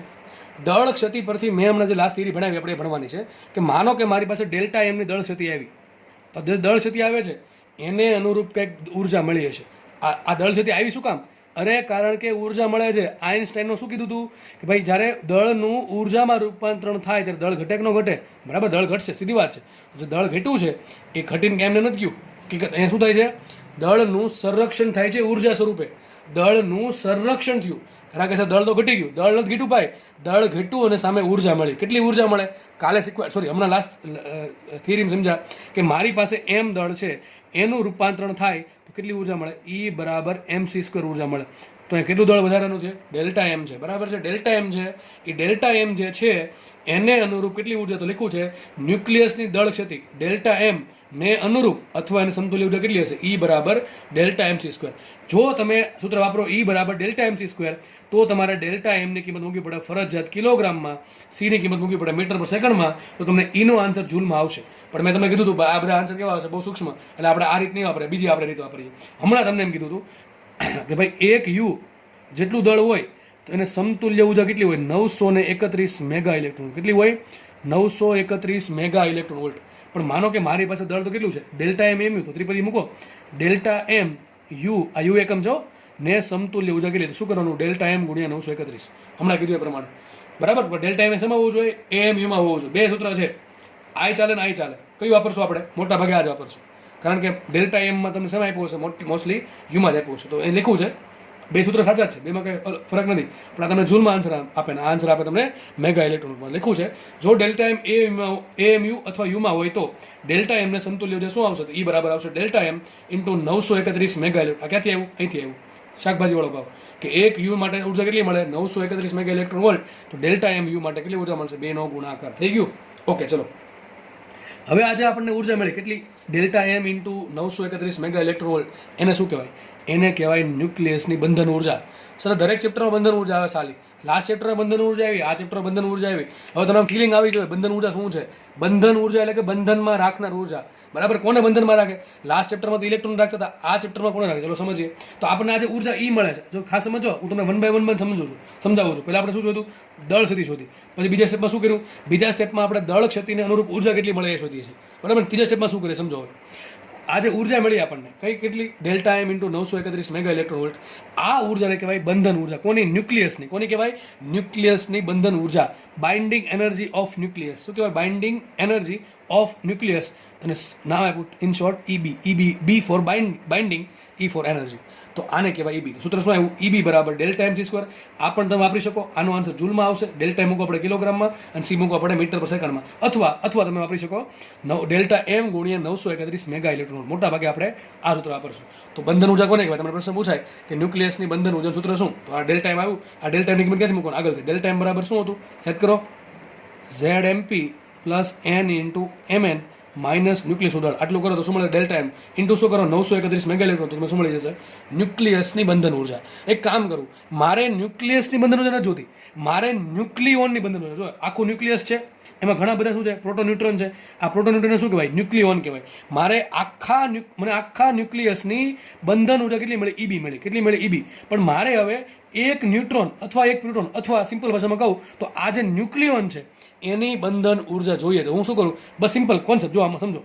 માનો કે આ જે ન્યુક્લિયસ છે એમાં કુલ A જેટલા ન્યુક્લિયોન છે. કેટલા છે? A ન્યુક્લિયોન. તો વિચારો, A ન્યુક્લિયોનના ભાગમાં બંધન ઉર્જા કેટલી આવે છે? EB આવે છે. એકના ભાગમાં કેટલી આવે? EB ભાગ્યા A. સમજ પડે કે ના પડે? મને કહો 50 કેળા છે અને 10 વ્યક્તિઓ, એકના ભાગમાં કેટલા આવે? 5. તો એ જે 5 છે ને એને શું કહેવાય? ન્યુક્લિયોન દીઠ બંધન ઉર્જા. સમજો, એને આપેલ ન્યુક્લિયસ બંધન ઉર્જા કહે છે, EB કહે છે. આખી કોની છે? ન્યુક્લિયસની છે. આગળ લખ્યું છે આ જે EB છે એટલે કે આખા ન્યુક્લિયસની જે બંધન ઉર્જા છે અથવા બધા જ ન્યુક્લિયોન્સની જે બંધન ઉર્જા છે એને શું કરો? ન્યુક્લિયસમાં રહેલા ન્યુક્લિયોનની કુલ સંખ્યા, કેટલી સંખ્યા હોય? A વડે ભાંગતા ન્યુક્લિયોન દીઠ બંધન ઉર્જા, એટલે કે બાઇન્ડિંગ એનર્જી પર ન્યુક્લિયોન. શું કહેવાય? બાઇન્ડિંગ એનર્જી પર ન્યુક્લિયોન. યાદ રાખો, દીઠ શબ્દને શું કરવાનું? ભાગાકાર આવે મળે. તો શું કરવું? મારી પાસે આખા ન્યુક્લિયસની કુલ બંધન ઉર્જા છે EB. એને શું કર્યું મેં? ન્યુક્લિયોન્સ. આ જે ન્યુક્લિયસ છે એમાં કુલ કેટલા ન્યુક્લિયોન હોય? A હોય. એકના ભાગમાં કેટલી આવે? EB ભાગ્યા A. કેટલી આવે? EB ભાગ્યા A. તો A કરો તમને શું મળશે? એક ન્યુક્લિયોનની બંધન ઉર્જા. જો આ કોની છે? ન્યુક્લિયસની બંધન ઉર્જા છે. અને EBN શું છે? બાઇન્ડિંગ એનર્જી પર ન્યુક્લિયોન. બાઇન્ડિંગ એનર્જી પર ન્યુક્લિયોન. બરાબર છે? તો એ જે મળશે તમને શું મળશે? ન્યુક્લિયોન દીઠ બંધન ઉર્જા. આનું બહુ આગળ યુઝ થવાનો છે. સૂત્ર શું આવશે? તો કંઈ નહીં, આજે EB છે ડેલ્ટા MC સ્ક્વેર અથવા delta m into 931 mega electron. એને શું કરો તમે? A વડે ભાંગી નાખો તો તમને શું મળશે? તમને મળશે ન્યુક્લિયોન દીઠ બંધન ઉર્જા. કેટલી મળશે? ડેલ્ટા MC સ્ક્વેર ભાગ્યા A. આ તમને શું મળે? જૂલમાં મળે. અથવા શું કરવું પડે? Delta m into 931 mega electron ભાગ્યા A. આ તમને શું મળે? ઇલેક્ટ્રોન વોલ્ટમાં મળે. તો આઈ થિંક બહુ ઇઝી થિયરી છે. તો લાગે તો પાછું થોડુંક રિવાઇઝ કરીને જોઈ લો, કારણ કે થિયરી લાંબી છે ઇઝી, બહુ ઇઝી છે. 1 થી 2 વખત જોશો, વાંચશો એટલે આરામથી આવડી જશે. ભૂલાશે નહીં કોઈ દિવસ. બરાબર? એ પ્રમાણે સમજાવું છું, પણ ધ્યાન અહીંયા રાખવું પડશે. બરાબર? થોડાક આપણે આગળ વધીએ. આમાં સૂત્ર શું આવ્યું? EBN બરાબર EB ભાગ્યા A. તો મને મળ્યું EBN બરાબર EB ભાગ્યા. બરાબર? એક ન્યુક્લિયો. આ કોની બંધન ઉર્જા છે? આખા ન્યુક્લિયસની. આ કોની છે? A ન્યુક્લિયોનમાંથી એક ન્યુક્લિયોનની કુલ કેટલા છે? A ન્યુક્લિયોન છે, એમાંથી એક ન્યુક્લિયોનના ભાગમાં આટલી આવશે. EBN બરાબર EB ભાગ્યા A. તો EB બરાબર શું હોય? ઘણી વખત છે ને તમને EB આપી દેશે, સોરી EBN આપી દેશે, જરૂર પડે EB ની. EB બરાબર શું હોય? EBN ગુણ્યા, સિમ્પલ વિચારો ને, એક ન્યુક્લિયોનની કેટલી છે? EBN છે. એવા તમારી પાસે A ન્યુક્લિયોન હતું, બેની ગુણાકાર કરો શું મળે? આખા ન્યુક્લિયસની અથવા કુલ A ન્યુક્લિયોન્સની બંધન ઉર્જા. હવે સર બંધન ઉર્જા તમે ક્યારે ના કરો, પણ બંધન તો કંઈ દેખાતું નથી. સમજીએ હમણાં. જો મેં તમને હમણાં કીધું હતું, આપણે લાસ્ટ લેક્ચરમાં સમજ્યા છીએ કે ભાઈ ન્યુક્લિયોન વચ્ચે એક બળ લાગે. કયું બળ લાગે? Strong nuclear force. કયું બળ લાગે? Strong nuclear force. આ લખ્યું છે significance of EB and EBN. મતલબ કે આજે EB ને EBN ભણ્યાનું મહત્વ શું? સર આ કેમ ભણવું પડે છે એનું તમે કારણ કહો. જો અને બીજું આમાં જોડે તમને સમજાય છે બંધન ક્યાંથી આવે. જુઓ, બંધનમાં તો મેં તમે કીધું એ પ્રમાણે જે સ્ટ્રોંગ ન્યુક્લિયર બળ લાગે અને ન્યુક્લિયસ આખું બનાવેલું છે, આખીની રચના થયેલી છે, એટલે બંધનમાં તો હશે. જે આ ન્યુટ્રોન છે, જે પ્રોટોન છે, એ ઇલેક્ટ્રોનની જે મન ફાઈમ ઘૂમીનો હોય. બરાબર ને? તમને ખબર છે કે ન્યુક્લિયસ છે એમાં ન્યુટ્રોન અને પ્રોટોન જકડાયેલા રહે. કોના કારણે? સ્ટ્રોંગ ન્યુક્લિયર બળના કારણે. કોના કારણે? સ્ટ્રોંગ ન્યુક્લિયર બળના કારણે. તો બંધનમાં તો કહેવાય. ખબર પડી કોના બંધનમાં છે? અરે ન્યુક્લિયસની અંદર છે, બહાર નથી, એ બંધનમાં છે. બરાબર? હવે સમજો, મારે ધારો કે આ કોઈ ન્યુક્લિયસ લઈ લઉં, ધારો કે આ કોઈ ન્યુક્લિયસ છે X, એમાં Z પ્રોટોન છે અને A જેટલો પરમાણુ દોલાંક છે અને N જેટલા ન્યુટ્રોન છે. બરાબર? દોરેલા છે. લખ્યું છે માનો કે આ ન્યુક્લિયસ છે, એમાં કુલ કેટલા ન્યુક્લિયોન છે? A ન્યુક્લિયોન છે. આ ન્યુક્લિયન કેમાં? બંધનમાં છે કે બંધનમાં નથી? બંધનમાં છે. શેમાં છે? બંધનમાં છે. કેટલા બંધનમાં છે? તો EBN જેટલી ઉર્જા જેટલા. કેટલા બંધનમાં છે? EBN જેટલી ઉર્જા જેટલા. શું છે સમજે? ચલો, આ ન્યુક્લિયસમાંથી એક ન્યુક્લિયોન એટલે કે એક પ્રોટોન અથવા કોઈ પણ એક ન્યુટ્રોનને દૂર કરવા, મુક્ત કરવા જેટલી ઉર્જા જરૂર પડે એને કહેવાય EBN. EBN મતલબ સમજો. EBN શું છે? EB ભાંગે A કરીને કંઈક આંકડો મળશે. એ આંકડો કેવા શું માંગે એ સમજીએ. માનો કે આ ન્યુક્લિયસ છે, એ ન્યુક્લિયસમાં N પ્રોટોન છે, Z ન્યુટ્રોન છે, અથવા A જેટલા ન્યુક્લિયોન છે. હવે આપણે ઈબીએનનો મતલબ શું થાય? ઈબીએનનો મિનિંગ એવો થાય કે આ ન્યુક્લિયસ છે એમાં કુલ કેપિટલ એ જેટલા ન્યુક્લિયોન છે એમાંથી તમારે એક ન્યુક્લિયોન, કેટલાને? એકને બહાર કાઢવો છે, એકને બંધનમાંથી મુક્ત કરાવવો છે, તો કેટલી ઉર્જા જરૂર પડશે? ઈબીએન જેટલી ઉર્જા આપણે આપવી પડે કે સામેથી આપણને મળશે? અરે આપણે આપવી પડે, કારણ કે બંધનમાં છે. યાદ કરો, ઇલેક્ટ્રોનમાં એવું જ હતું, ઇલેક્ટ્રોનનું આયનીકરણ કરવું હોય તો શું કરવું પડે? એને બહારથી ઉર્જા આપવી પડે, બરાબર છે? એની જેવું અહીંયા છે, ઇલેક્ટ્રોન એટલે આપણે શું છે, ન્યુટ્રોન ને પ્રોટોન એટલે કે ન્યુક્લિયોન, એને બંધન ન્યુક્લિયસના બંધનમાં છે, એને બંધનમાંથી છોડાવવા હોય કેટલી ઉર્જા આપવી પડે? ઈબીએન આપવી પડે. ઈબીએનનો મતલબ સમજો. ઈબીએન શું છે કે આપેલ ન્યુક્લિયસમાંથી એક ન્યુક્લિયોન એટલે કે કાં તો કોઈ પણ પ્રોટોન હોઈ શકે અથવા તો કોઈ એક ન્યુટ્રોન હોઈ શકે, એને દૂર કરવા અથવા મુક્ત કરવા અથવા બંધનમાંથી છોડાવવા માટે આપવી પડતી ઉર્જાને શું કહેવાય? ઈબીએન કહેવાય. સર ઈબીએન તો સમજાઈ ગયું. ચલો ઈબી કોને કહેવાય? ઈબી કોને કહેવાય સમજો. તમારે એક ન્યુટ્રોન કે એક પ્રોટોન બહાર કાઢવો એટલે કે એક ન્યુક્લિયન બહાર કાઢવો, કેટલી ઉર્જા આપવી પડે? ઈબીએન આપવી પડે. પણ હું એમ કહું, તમારે આખું ન્યુક્લિયસ છે બધાને છૂટા કરી દેવા. કોને? આ એ ન્યુક્લિયોન બધાને છૂટા કરો, કેટલી ઉર્જા આપવી પડે? ઈબી આપવી પડે. સમજ પડે કે ન પડે? વિચારો, આમ છે, એકને દૂર કરવા કેટલી ઉર્જા આપવી પડે? ઈબીએન આપવી પડે. તો એને દૂર કરવા કેટલી આપવી પડે? ઈબીએન ગુણ્યા પણ એને શું કહેવાય? ઈબી કહેવાય કે ન કહેવાય? તો એ જ લખવું છે કે બધા જ ન્યુક્લિયોન્સને ન્યુક્લિયસમાંથી દૂર કરવા માટે જરૂરી બાહ્ય ઉર્જા એને શું કહેવાય? આખા ન્યુક્લિયસની બંધન ઉર્જા એને શું કહેવાય? ઈબી કહેવાય. ઈબી કેવી રીતે મળશે? એક ન્યુક્લિયોન દૂર કરો, એક ન્યુક્લિયોનને દૂર કરવા કેટલી આપવી પડે? ઈબીએન આપવી પડે. ઇન્ટુ શું કરો? એ કરો તો શું મળે? તમારી પાસે કુલ એ ન્યુક્લિયોન છે, બરાબર, ન્યુક્લિયસમાં, તો કુલ કેટલી ઉર્જા મળશે? ઈબીએન ઇન્ટુ એ. આ શું તમને મળ્યું? સમગ્ર ન્યુક્લિયોન્સને એટલે કે આખા ન્યુક્લિયસમાંથી બધા ન્યુક્લિયોનને દૂર કરવા અથવા બંધનમાંથી કાઢવા માટે આપવી પડતી જરૂરી બાહ્ય ઉર્જા એટલે કે બંધન ઉર્જા આટલી હોય, બરાબર છે? તો બસ એ જ લખવું છે અહીંયા. ઈબીએન જે લખવું છે એને સિમ્પલ ભાષામાં લખી નાખ્યું છે. ઈબીએન કોને કહેવાય? એક ન્યુક્લિયોનની બંધન ઉર્જા અથવા એક ન્યુક્લિયોનને ન્યુક્લિયસમાંથી મુક્ત કરવા માટે જરૂરી બાહ્ય ઉર્જા. હવે આ બહુ મહત્વની લાઈન છે, ખાસ સમજો. શું કહે છે? જેમ ઈબીએન વધુ સ્થાયિત્વ વધુ. સર સ્થાયિત્વને શું લેવા દેવા? માનો કે તમારે બે ન્યુક્લિયોન છે, સમજો તમારે બે ન્યુક્લિયસ છે. સમજો એક એક્ઝામ્પલ આપું તમને. માનો કે તમારે બે ન્યુક્લિયસ છે, એક ન્યુક્લિયસ છે એનું ઈબીએન ધરકે છે 5 ઇલેક્ટ્રોન વોલ્ટ અને બીજું ન્યુક્લિયન છે, માનો કે એનું ન્યુક્લિયન છે ઈબીએન છે 8 ઇલેક્ટ્રોન વોલ્ટ. સમજો, મેગા જો મેગા આવશે, આગળ મેગા આવશે, મેગા લખી નાખજો, બરાબર છે? સમજવા માટે આપણે સમજીએ. એક ન્યુક્લિયસ છે, એના માટે માનો કે આનું કોઈ પણ ન્યુક્લિયન છે અને આનું ઈબીએન 5 મેગા ઇલેક્ટ્રોન 5નું છે.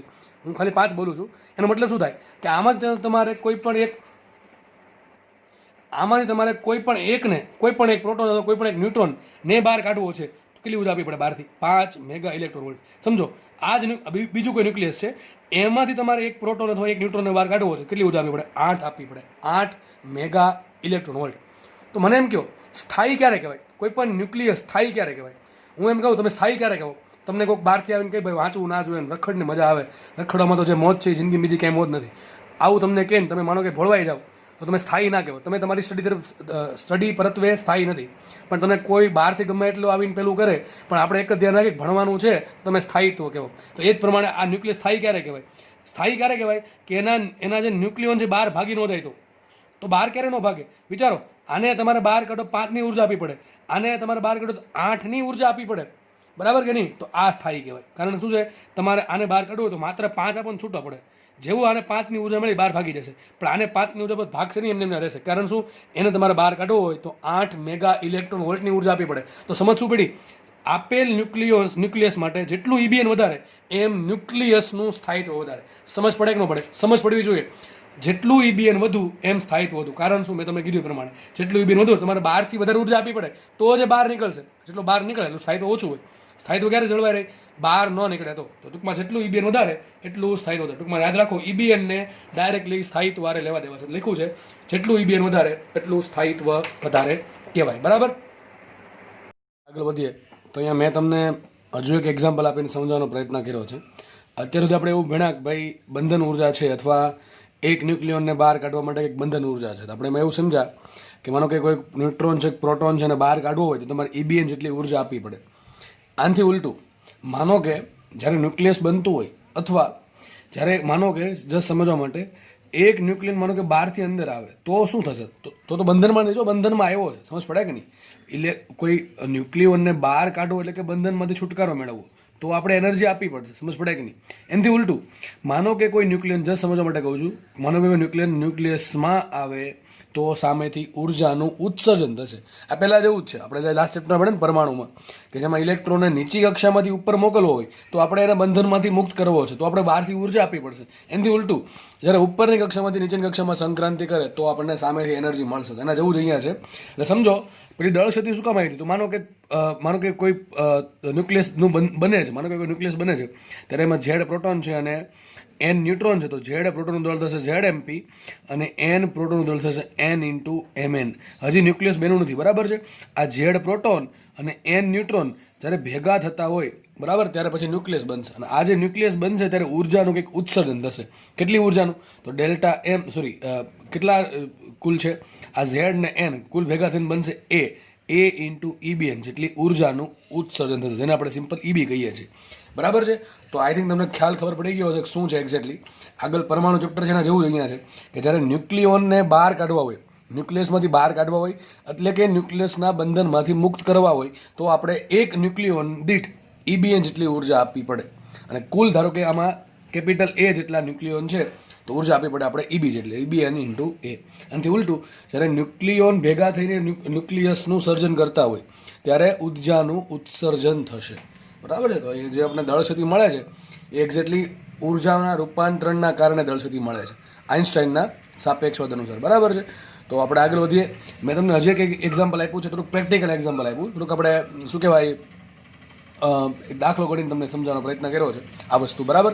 તો શું છે, માનો કે ડ્યુટેરોન છે, ડ્યુટેરોન, બરાબર છે. ડ્યુટેરોનમાં શું હોય તો ઝેડ બરાબર એટલે એમાં એક પ્રોટોન હશે અને એમાં એક ન્યુટ્રોન હશે. ન્યુટ્રોનની સંખ્યા 1 છે અને પ્રોટોનની સંખ્યા પણ 1 છે ડ્યુટેરોનમાં. હાઇડ્રોજનમાં પ્રોટોન 1 હોય, ન્યુટ્રોન 0 હોય. અને ટ્રિટિયમમાં પ્રોટોન 1 હોય અને ન્યુટ્રોન 2 હશે. મેં તમને જસ્ટ ડ્યુટેરોનનું એક્ઝામ્પલ આપ્યું છે. હવે તમે ડ્યુટેરોનની દળ ક્ષતિ ફાઇન્ડ કરશો, એના માટે શું કરવું પડે? આ એક પ્રોટોનનું દળ અને એક ન્યુટ્રોનનું દળ, બેનું ભેગું દળ કેટલું થાય છે? બરાબર છે, Z MP plus N into MN. એ કરવાનું. એમાંથી જે ડ્યુટેરોન ન્યુક્લિયસનું દળ છે, ડ્યુટેરોનના જે ન્યુક્લિયસનું દળ છે એ બાદ કરશો તો દળ ક્ષતિ મળશે ડેલ્ટા એમ બરાબર 0.0024 યુ. કેટલી મળે? 0.0024 યુ એટલે કે એએમયુ. આટલી દળ ક્ષતિ મળે. બરાબર છે મને? તો હવે મારે શોધવું છે આ ડ્યુટેરોન માટે બંધન ઉર્જા કેટલી અથવા ઈબીએન કેટલું, એકમ ન્યુક્લિયોન દીઠ બંધન ઉર્જા કેટલી. ચલો તો મારે કામ કરીએ. પહેલું સ્ટેપ કયું? ડેલ્ટા એમ શોધો. ડેલ્ટા એમ મળી જાય પછી બીજું શું કરો? જો ડેલ્ટા એમ તમને યુ સ્વરૂપે મેળવવું હોય તો એમાંથી તમારે ઈબી શોધવું. સૂત્ર શું આવે? ઈબી બરાબર આવશે delta M into 931 mega electron volt. બીજું એક સૂત્ર છે ઈબી બરાબર ડેલ્ટા એમ ચીઝ આગળ વાપરવાનું. જ્યારે તમને ડેલ્ટા એમ કિલોગ્રામમાં મળે, સીની કિંમત આપણે એસઆઈકમાં મૂકશું મીટર પર સેકન્ડમાં, તો મને ઈબી જૂલમાં મળે. ટૂંકમાં તમારે બંધન ઉર્જા જૂલમાં શોધવી હોય તો મૂકવું પડે delta M into C square. છે ડેલ્ટા એમ તમારે કિલોગ્રામમાં મૂકવાનું. પણ મોસ્ટ કેસમાં તમને ડેલ્ટા એમની કિંમત છે ને યુ સ્વરૂપે મળશે, એએમ યુ સ્વરૂપે, કારણ કે આ બધા દળ આપણને યુ સ્વરૂપે આપેલા હશે એટલા માટે. તો ડેલ્ટા એમ યુમાં મળી ગયું. તો આ સૂત્ર પરથી તમને બંધન ઉર્જા મળે અને ડેલ્ટા એમ ઇન્ટુ શું કરો? 931 મેગા ઇલેક્ટ્રોન વોલ્ટ કરો તો પણ તમને બંધન ઉર્જા મળે. ક્યાંથી આવ્યું? સિમ્પલ. પેલું એક યુ માટે ઉર્જા કેટલી હોય? 931 મેગા ઇલેક્ટ્રોન વોલ્ટ. તો ડેલ્ટા એમ અથવા તો 0.0024 યુ માટે કેટલી? તો 2 નો કરો ગુણાકાર. તો શું આન્સર આવશે? કંઈક આન્સર આવશે 2.24 મેગા ઇલેક્ટ્રોન વોલ્ટ. કેટલે આવ્યું? 2.24 મેગા ઇલેક્ટ્રોન વોલ્ટ. મતલબ શું થયો કે ભાઈ આ જે ડ્યુટેરોન જે છે, બરાબર, ડ્યુટેરોન ન્યુક્લિયસની બંધન ઉર્જા 2.24 મેગા ઇલેક્ટ્રોન વોલ્ટ છે. ડ્યુટેરોનમાં શું હોય? કેટલા? ન્યુટ્રોન માટે એ બરાબર 2 છે.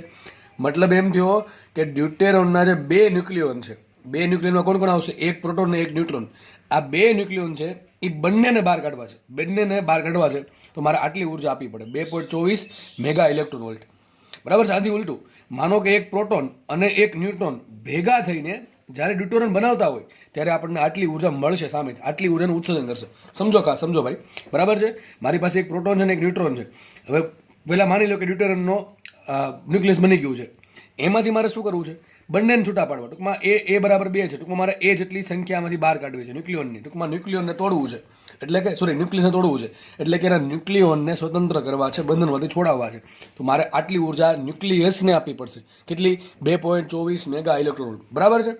આનાથી ઉલટું માનો કે એક પ્રોટોન છે અને એક ન્યુટ્રોન છે, બે ભેગા થઈને જ્યારે ડ્યુટેરોનનું ન્યુક્લિયસ બનાવે છે ત્યારે આપણે ઉર્જા સામેથી મળશે. કેટલી મળશે? આટલી મળશે. 2.24 મેગા ઇલેક્ટ્રોન વોલ્ટ ઉર્જાનું ઉત્સર્જન થશે. બરાબર. ચલો આપણે આ ઈબીની વાત કરી. હવે વાત કરી ઈબીએનની. તો સિમ્પલ વસ્તુ છે, ઈબી ભાંગ્યા એ કરો. શું કરો? ઈબી ભાંગ્યા એ. તો તમને શું મળે? ઈબીએન મળે કે ના મળે? વિચારો. તો આ જે ડ્યુટેરિયમ છે એના માટે ઈબી કેટલા છે 2.24 મેગા ઇલેક્ટ્રોન વોલ્ટ. એ કેટલા છે 2 નો કરો ભાગાકાર તો શું આવશે ઈબીએન બરાબર આવશે 1.12 મેગા ઇલેક્ટ્રોન. ચલો આનો મિનિંગ સમજે. આનો મિનિંગ શું થાય? માનો કે આ જે ડ્યુટેરિયમ છે એમાં એક પ્રોટોન છે અને એક ન્યુટ્રોન છે, બરાબર છે. હવે આનો મિનિંગ એમ થાય, માનો કે તમારે એક પ્રોટોનને જ બહાર કાઢવો છે, એક ન્યુટ્રોનને નહીં, ખાલી એક પ્રોટોનને બહાર કાઢો. કેટલી ઉર્જા આપવી પડે તમારે? બહારથી આપવી પડશે આટલી ઉર્જા. ન્યુક્લિયસને ઉર્જા આપવી પડશે 1.12 મેગા ઇલેક્ટ્રોન. અથવા માનો કે ન્યુટ્રોનને બહાર કાઢો આટલી ઉર્જા આપવી પડશે. ટૂંકમાં કોઈ પણ એક ન્યુક્લિયોનને બહાર કાઢવું હોય તો ઉર્જા આપવી પડે ઈબીએન એટલે કે 1.12 મેગા ઇલેક્ટ્રોન વોલ્ટ. આનાથી ઉલટું માનો કે ડ્યુટેરિયમ જ્યારે બને છે ત્યારે માનો કે પ્રોટોન અંદર આવે, બરાબર. ન્યુક્લિયસના રચના કરવા માટે પ્રોટોન અંદર આવ્યો તો આટલી ઉર્જાનું ઉત્સર્જન કરશે. કેટલી? 1.12 મેગા ઇલેક્ટ્રોન વોલ્ટ. તો આઈ થિંક તમારો જે ખ્યાલ છે ઈબીએન પ્રત્યે અથવા ઈબી પ્રત્યે ખબર પડી ગઈ છે. વોટ ઇઝ ઈબીએન, વોટ ઇઝ ઈબીએન, અને બેનું શું સિગ્નિફિકન્સ, શું મહત્વ છે, એનું કેમ ઇન્ટરપ્રિટેશન કરવાનું છે, એ બધી બંનેમાં ડિફરન્સ શું છે ઈબી અને ઈબીએનમાં તમને હવે ખબર પડી ગઈ છે, બરાબર છે. ખાસ તમારે જે મેં તમને સમજાવ્યું છે એ ખાસ સમજવાનું છે કે ન્યુક્લિયનને બહાર કાઢવા માટે ઉર્જા આપી પડે, જ્યારે ન્યુક્લિયન બહારથી આવે ત્યારે આપણને ઉર્જાનું ઉત્સર્જન થશે. એ જ વસ્તુ લખી છે, બરાબર છે.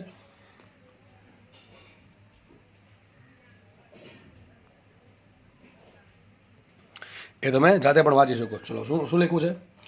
ડ્યુટેરિયમમાંથી એક પ્રોટોન અથવા એક ન્યુટ્રોન દૂર કરવા બહારથી કેટલી ઉર્જા આપવી પડે? મારે જો બેન દૂર કરવા, એક પ્રોટોન અને એક ન્યુટ્રોન, ટૂંકમાં જેટલું છે બધું ખાલી કરવું, તો કોણ આવશે? ઈબી આવશે. ઉર્જા આપવી પડે બહારથી એટલે 2.24 મેગા ઇલેક્ટ્રોન વોલ્ટની ઉર્જા આપવી પડે. આને શું કહેવાય? આ ન્યુક્લિયસની બંધન ઉર્જા કહેવાય, બરાબર છે. અથવા એમ લખવું છે એક પ્રોટોન અથવા એક ન્યુટ્રોનને બહાર કાઢવા માટે જરૂરી ઉર્જા કેટલી છે? 1.12 મેગા ઇલેક્ટ્રોન વોલ્ટ ઉર્જા આપવી પડે. આ વાત કરી મેં, અહીંયા સુધી વાત કરી કોની? ઈબીની વાત કરી. અને અહીંથી એક પ્રોટોનને બહાર કાઢવું અથવા એક ન્યુટ્રોનને બહાર કાઢવું તો ઉર્જા આપવી પડે એની ઈબીએન જેટલી, બરાબર છે. આનાથી ઉલટું છે, જ્યારે એક પ્રોટોન અને એક ન્યુટ્રોન ભેગા મળીને શું બનાવે? ડ્યુટેરિયમનું જ્યારે ન્યુક્લિયસ બનાવશે ત્યારે 2.24 મેગા ઇલેક્ટ્રોન વોલ્ટ ઉર્જાનું ઉત્સર્જન થશે. આટલી ઉર્જા આપણને મળશે, બરાબર. આ પ્રોસેસના કારણે આપણે જોશું, જે પ્રક્રિયા ભણશું ને આપણે, ન્યુક્લિયર વિખંડન ભણશું, ન્યુક્લિયર સંલયન ભણશું, ત્યારે આ જ કોન્સેપ્ટ કામમાં લાગવાનો છે. એટલે હું તમને એકદમ ડિટેલમાં સમજાવું છું, બરાબર છે. કારણ કે આ વસ્તુ બેઝિક છે, એકદમ બેઝિક વસ્તુ છે. આ ચેપ્ટરની બેઝિક વસ્તુ કહેવાય તો આ દળ ક્ષેત્રવાળો ભાગ, બંધન ઉર્જાવાળો ભાગ કે ઈબીએન વાળો ભાગ બહુ બેઝિક છે, બરાબર. એટલે મેં તમને અલગ અલગ રીતે સમજાવવાનો પ્રયત્ન કર્યો છે. તો જ્યારે આપણે ન્યુક્લિયર સંલયન જોશું, તમે જુઓ કે ભાઈ યુરેનિયમ છે એનું વિખંડન થાય તો આટલી બધી એનર્જી ક્યાંથી મળે? વિચારો કેટલી બધી એનર્જી મળે, બરાબર. તમે આપણે ભણશું કેટલી એનર્જી મળે છે, એ ગણતરી કરવાની છે આપણે કે 1 કિલોગ્રામ યુરેનિયમ છે એનું આ પ્રમાણે આપણે વિભાજન કરીએ તો કેટલી એનર્જી મળે, કેટલા યુનિટ એનર્જી મળે, બરાબર. આપણે બધું ભણવાનું છે.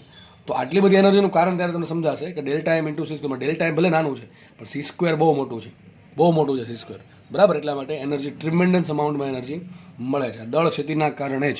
ઓકે, ચલો આપણે આગળ વધીએ. તો હવે આપણે જે ભણવાનું છે એ છે એક ગ્રાફ, બરાબર છે. બંધન ઉર્જા જે છે જે આપણે ન્યુક્લિયનનું બંધન ઉર્જા ઈબીએન, એના વિરુદ્ધ ગ્રાફ છે. કોનો દોરતો સાઈડમાં કોનો ગ્રાફ છે? તો ગ્રાફમાં બે વસ્તુ છે. એ જે વાય અક્ષ પર છે એના પર લીધું છે મેં ઈબીએન એટલે કે ન્યુક્લિયન દીઠ બંધન ઉર્જા, અને એક્સ અક્ષ પર લીધું છે એ શું છે? પરમાણુ દળાંક, કોઈ પણ તત્વ માટે, કોઈ પણ ન્યુક્લિયસ માટે, બરાબર. આપણા કેસમાં ઈબીએન શેમાં હશે? તો ઈબીએનમાં લીધું છે મેગા ઇલેક્ટ્રોન વોલ્ટ પર ન્યુક્લિયોન, બરાબર કે નહીં? મેગા ઇલેક્ટ્રોન વોલ્ટ પર ન્યુક્લિયોન. ઈબીએનને શું કહેવાય? ઈબી ભાંગ્યા લખ્યું છે એ બધું. ઈબીએન શું છે? ઈબી ભાંગ્યા, બધાને ખબર છે. અને એકમ શું હશે એનો?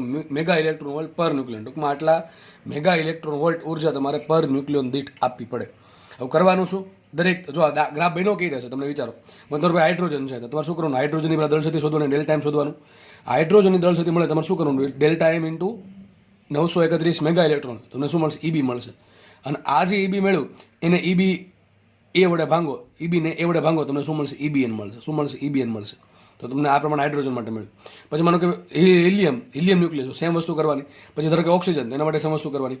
આ પ્રમાણે મેન્ડેલિવના આવર્ત કોષ્ટકમાં જેટલા બી તત્વો છે એ બધા માટે આ વસ્તુ કરવાની. દરેક માટે શું તમારે ફાઇન્ડ કરવાનું? એટલે કે જસ્ટ આપણે સમજાવવા માટે કહું છું તમને. શું કરશું આપણે? ઈબીએન ફાઇન્ડ કરશું. અને પછી આપણને ઈબીએન મળી ગયું, જસ્ટ અ મિનિટ, બરાબર.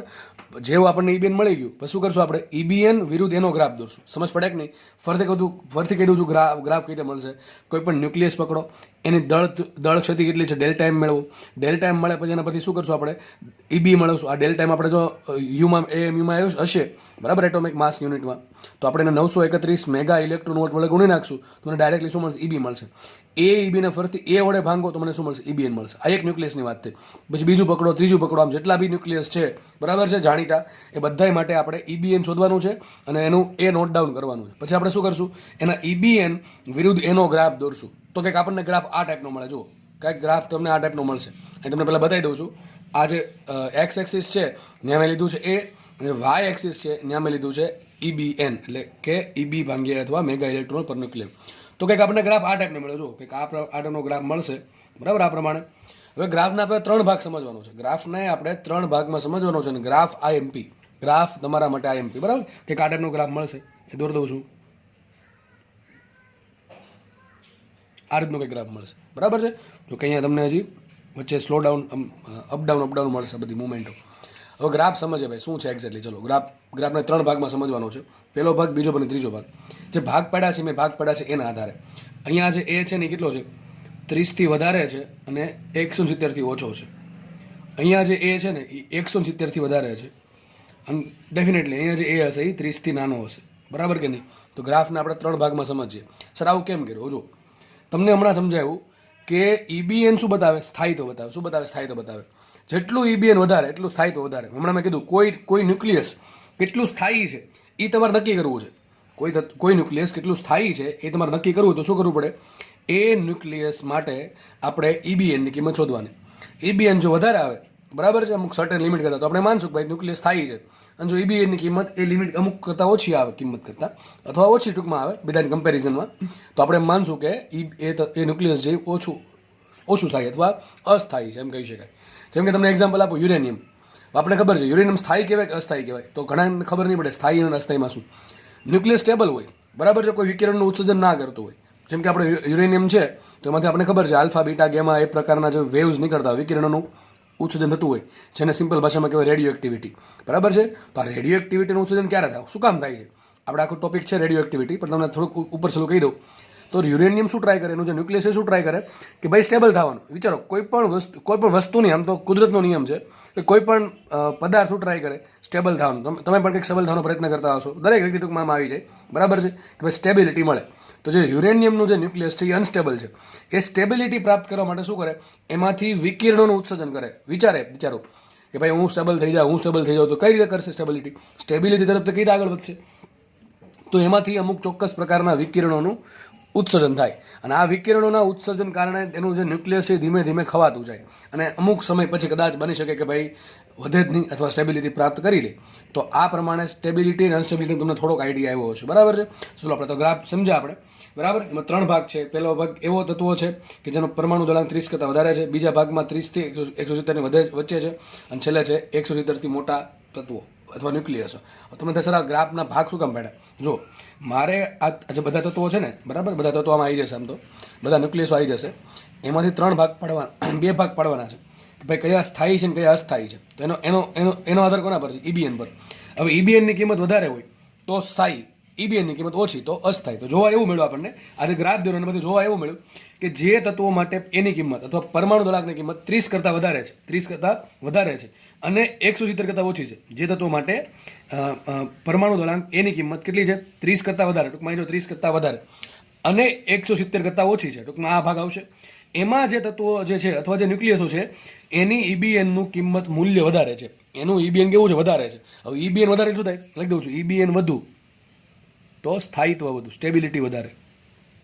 તો આ બધા તત્વો કેવા કહેવાય? સ્થાયી કહેવાય. કેવા કહેવાય? સ્થાયી. કોના આધારે આપણે નામ આપ્યું? EBNના આધારે આપણને ખબર પડી, બરાબર છે. એનું જે BBNનું મૂલ્ય છે બીજાની કમ્પેરિઝનમાં ઘણું વધારે છે. અને આ જે લગભગ ગ્રાફ છે ને લગભગ સ્ટ્રેટ લાઇન જેવો મળે છે, લગભગ સ્ટ્રેટ લાઇન જેવો મળે. આ તો આપણે ઇન શોર્ટમાં દોરવાનું થયું એટલે આ પ્રમાણે દોરો છે, બાકી લગભગ સ્ટ્રેટ લાઇન મળે. ટૂંકમાં આ તત્વો છે એની સ્ટેબિલિટી સારી છે, કારણ કે એનું EBNની કિંમત વધારે છે. હવે 30 કરતાં ઓછા અને 170 કરતાં વધારે, ટૂંકમાં આ 2 ભાગની વાત કરું. એમાં જે તત્વો છે એ અસ્થાયી કહેવાય. કારણ શું અસ્થાયી? અરે સિમ્પલ વાત, અસ્થાયી હોવાનું કારણ શું? એનું જે EBN છે એની કિંમત કેવી છે? ઓછી છે, એટલા માટે એની કિંમત EBNની કિંમત કેવી છે? ઓછી. આની EBની કિંમત ઓછી છે, જો ધીમે ધીમે ઘટે છે, અને અહીંયા પણ ધીમે ધીમે ઘટતી જાય છે, બરાબર છે. એટલા માટે 3 ભાગ પાડ્યા છે. તો પહેલાં જો આ તત્વોનું શું કહેવાય? 30થી 170 વચ્ચે સ્થાયી તત્વો કહેવાય. કારણ શું? EBNનું મૂલ્ય વધારે છે. વાત કરીએ 170થી વધારે, આનો પરમાણુ દળાંક જો કેટલો બધો મોટો છે. આનો પરમાણુમાં ઘણા બધા ન્યુક્લિયસ હશે, બરાબર છે. કેટલા બધા ન્યુક્લિયોન છે? 170 કરતાં વધારે ન્યુક્લિયોન છે. તો એક તો આ કેવા તત્વો કહેવાય? અસ્થાયી તત્વો. અસ્થાયી કારણ શું? એનું EBNની કિંમત ઓછી છે, જો દેખાય છે, ઘટતી જાય છે, એટલા માટે. અને બીજું એને કહેવાય ભારે તત્વો. કેવા કહેવાય? ભારે ન્યુક્લિયસ. શું કહેવાય? ભારે ન્યુક્લિયસ. તો આ બધા ભારે ન્યુક્લિયસ છે, અને બધા કેવા છે? અસ્થાયી છે. કેવા છે? અસ્થાયી. હવે મેં તમને કીધું કોઈ પણ ન્યુક્લિયસ ટ્રાય શું કરે? સ્ટેબિલિટી પ્રાપ્ત કરવાની ટ્રાય કરે. ધ્યાનથી સમજો, બરાબર? બહુ ઇમ્પોર્ટન્ટ વાત કહેવા જઈ રહ્યો છું. તો સ્ટેબિલિટી પ્રાપ્ત કરવા માટે શું કરશે? હવે કંઈક તો કરવું પડશે ને. સ્ટેબિલિટી પ્રાપ્ત કરવી એટલે શું થાય? આ ભાગમાંથી આ ભાગમાં આવું, કારણ કે આ ભાગ એવો છે કે જેમાં સ્થાયિત્વ વધારે છે, સ્ટેબિલિટી છે. શું છે? સ્ટેબિલિટી. આ ભાગમાં સ્ટેબિલિટી છે. આ તત્વો જે છે મોટા મોટા તત્વો છે, ભારે તત્વો. કારણ શું? એ બહુ વધારે છે, 170 કરતાં વધારે, પણ પોતે અનસ્ટેબલ છે, એટલે રહી શકશે નહીં. તો એને ગમે એમ કરીને સ્ટેબિલિટી પ્રાપ્ત કરવી પડે. શું કરવું પડશે ખબર છે? જો હવે માનો કે બે વસ્તુ થઈ શકે. એક તો બીજા જોડે જોડાઈને મોટું તત્વ બનાવે, અથવા પોતે ભંગાઈ જાય. બે પોસિબિલિટી, હજી કહું છું, બે પોસિબિલિટી છે. એક તો સંલયન ને એક વિખંડન. સંલયન એટલે ભેગું થવું, બરાબર છે ને? વિખંડન એટલે ખબર જ પડી ગઈ, ટુકડા થવા. તો વિચારો, આ જે ન્યુક્લિયસ છે કેવા છે? મોટા મોટા તત્વો છે, બરાબર છે? માનો કે એક યુરેનિયમ છે ને એક થોરિયમ છે, બરાબર? બે ભેગા થાય, માનો કે બેનું સંલયન થાય તો શું બને? એક મોટું તત્વ બનશે. જ સંલયનમાં શું થશે? સરળ થાય, બરાબર? આપણે ભણવાનું જ છે, બરાબર છે? સંલયનમાં થશે સરવાળો, તો આનાથી હજી મોટું તત્વ બનશે. જે તત્વ બનશે તો હજી અનસ્ટેબલ છે. તો એક વસ્તુ બાકી છે, ભારે તત્વો છે એ સંલયન ના કરી શકે. સમજ પડે કે નહીં? કારણ શું? એને સ્ટેબિલિટી પ્રાપ્ત કરવી છે. તો એની એક જ ઓપ્શન શું છે? વિખંડન.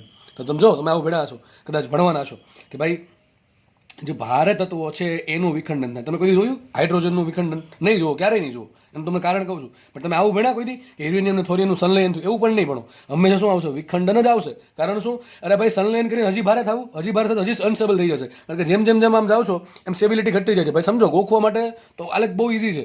જેટલો સમજશો એટલો ઓછો છે આમાં, બરાબર કે નહીં? તો જુઓ, તો જે ભારે તત્વો છે એ સ્ટેબિલિટી પ્રાપ્ત કરવા માટે એક જ વસ્તુ વિધી. ભાઈ શું હતું? વિખંડન થયું. વિખંડન એટલે કે ટુકડા થવા. તો એ જે મોટું ન્યુક્લિયસ છે, બરાબર, યુરેનિયમ થોરિયમ જેવા એ તત્વો, એવા જે ન્યુક્લિયસો છે એ અનસ્ટેબલ છે. એ સ્ટેબિલિટી પ્રાપ્ત કરવા માટે શું કરશે? એ વિખંડન પામીને ટુકડા થઈ જશે. કેવા ટુકડા થશે? એવા પ્રમાણ ટુકડા થશે કે જે ટુકડા જે આવ્યા એનો જે પરમાણુ ભાર છે 30 ને 170 કંઈક વચ્ચે, ટૂંકમાં એની આસપાસ કંઈક હોય. આપણે ભણશું કેવા કેવા ટુકડા થઈ શકે, બરાબર છે? પણ આ ન્યુક્લિયર વિખંડન છે. હવે તમને ખબર પડી ગઈ જોઈએ કે ભારે ન્યુક્લિયસનું કેમ ન્યુક્લિયર વિખંડન થાય છે, બરાબર? કારણ કે એને સ્ટેબિલિટી પ્રાપ્ત કરવી છે. સ્ટેબિલિટી પ્રાપ્ત કરવા સંલયન તો કરી શકશે નહીં, કારણ કે હજી મોટું ન્યુક્લિયસ બનશે. હજી મોટું ન્યુક્લિયસ બનશે તો હજી ઇબીએન ઘટશે ને, ઇબીએન ઘટશે એટલે અસ્થાયિત્વ વધે, સ્થાયિત્વ ઘટે. તો એની પાસે એક ઓપ્શન છે, ખંડન થઈ જાય. ખંડન થઈને નાના નાના ન્યુક્લિયસમાં આવી જશે. ટૂંકમાં આ રીજનમાં આવવાનો ટ્રાય કરશે. વાત કરીએ ભાઈ આની, તો આઈ થિંક આ બધાને ખબર પડી ગઈ હશે. હવે જો 0 થી 30 વચ્ચે, ટૂંકમાં 0 તો કોઈ નહીં હોય. પહેલાં કયું આવે? હાઇડ્રોજન આવે, 1H1, બરાબર? તો ગ્રાફ 0 થી સ્ટાર્ટ ના થાય. પહેલી વાત તો ગ્રાફ 0 થી સ્ટાર્ટ થાય નહીં. ક્યાંથી સ્ટાર્ટ થશે? અહીંથી, બરાબર છે? કારણ કે આપણું પહેલું હલકું તત્વ કયું? સૌથી હાઇડ્રોજન, બરાબર છે? તો હાઇડ્રોજનથી લઈને છે 30 સુધીના જે પરમાણુ ભારની વાત છે, ઝેડની વાત નથી થતી, ધ્યાન રાખજો, બરાબર છે? તો પરમાણુ ભાર અથવા પરમાણુ દળાંક 30 હોય એવા તત્વો અસ્થાયી છે. કારણ શું? ઇબીએનની કિંમત ઓછી છે. કેવી છે? ઇબીએનની કિંમત ઓછી છે, પહેલી વાત આ. અને બીજું, હલકા તત્વો. હલકા કેમ? અરે ભાઈ એની કિંમત જો નાની છે એટલા માટે. એની કિંમત વધારે તો હલકા તત્વો, સોરી, એની કિંમત ઓછી તો હલકા તત્વો, એની કિંમત વધારે સોરી તો એ ભારે તત્વો, બરાબર છે? તો આ જે તત્વો છે એના માટે એની કિંમત કેવી છે? ઓછી. એટલે માટે કેવા? હલકા તત્વો, પણ કેવા છે? અસ્થાયી છે. કેવા છે? અસ્થાયી છે. વિચારો, માનો કે હાઇડ્રોજન છે ને હિલિયમ છે, હવે એ અસ્થાયી છે. હવે શું ટુકડા થઈ શકે? ટુકડા થઈને જશે ક્યાં? સૌથી નાનામાં હાઇડ્રોજન છે, બરાબર? તો એની પાસે એક જ ઓપ્શન વધે કે ભાઈ આપણે શું કરીએ? સંલયન કરીએ. શું કરીએ? સંલયન. તમે જોજો, આપણે ભણવાનું છે હાઇડ્રોજનનું સંલયન, એનું હિલિયમમાં રૂપાંતરણ થશે, બધું ભણશું આપણે, બરાબર છે? સૂર્યમાં, સનમાં જે છે ને આ જ પ્રોસેસ થતી હોય છે. તો આજે સંલયન થઈને શું કરે? મોટું ન્યુક્લિયસ બનાવે. મોટું ન્યુક્લિયસ બનાવીને એવું નહીં કે અહીંયા પહોંચી જશે, બરાબર છે? પણ એટલીસ્ટ એવું જ વિચારી શકીએ કે બે હાઇડ્રોજન ભેગા થઈને હિલિયમ બનાવે તો થોડી તો સ્ટેબિલિટી આવી. હાઇડ્રોજનની સ્ટેબિલિટી ઓછી છે, કારણ કે ઇબીની કિંમત ઓછી છે, એના કરતાં હિલિયમની સ્ટેબિલિટી વધારે છે. તો હાઇડ્રોજન એવું વિચારશે કે ભાઈ આપણે ચલો, આપણે ફેરસ તો નહીં બની શકીએ, પણ આપણે એક કામ કરીએ, બે હાઇડ્રોજન ભેગા થઈને હિલિયમ તો બનાવી શકીએ કે ના બનાવી શકીએ? બનાવી શકીએ. તો થોડીક તો સ્ટેબિલિટી આવશે અહીંયા જે કન્ડિશન કરતાં, બરાબર છે? તો આ જે હલકા તત્વો છે એનું સંલયન થાય અને જે મોટા તત્વો છે એનું વિખંડન થાય. કારણ શું? કારણ મેં તમને કીધું, બરાબર છે? બેસ્ટ વેમાં તમને કારણ કીધું છે. હવે આપણને પ્રશ્ન થાય, સર આ જે આલેખ છે આપણે બધા તત્વો માટે શું કર્યું? ઇબીએન શોધ્યું, બરાબર છે? પછી એનો ઇબીએન વિરુદ્ધ એનો ગ્રાફ દોરો. તો આપણે સહજ રીત છે, કદાચ તમને ક્યુરિયોસિટી હોય પ્રશ્ન થાય કે સર સૌથી વધુ સ્ટેબિલિટી કોની હશે, અથવા સૌથી વધુ ઇબીએન કોનું? તો ફેરસનું. ક્યાંથી આવ્યું? ભાઈ એનું બંધારણ જ એવું છે. આના માટે ડેલ્ટા એમ ફાઇન્ડ કરો, પછી એનું ઇન્ટુ શું કરો? 931 મેગા ઇલેક્ટ્રોન વોલ્ટ કરો એટલે શું મળશે? ઇબી મળશે. ભાંગ્યા એ કરો શું મળે?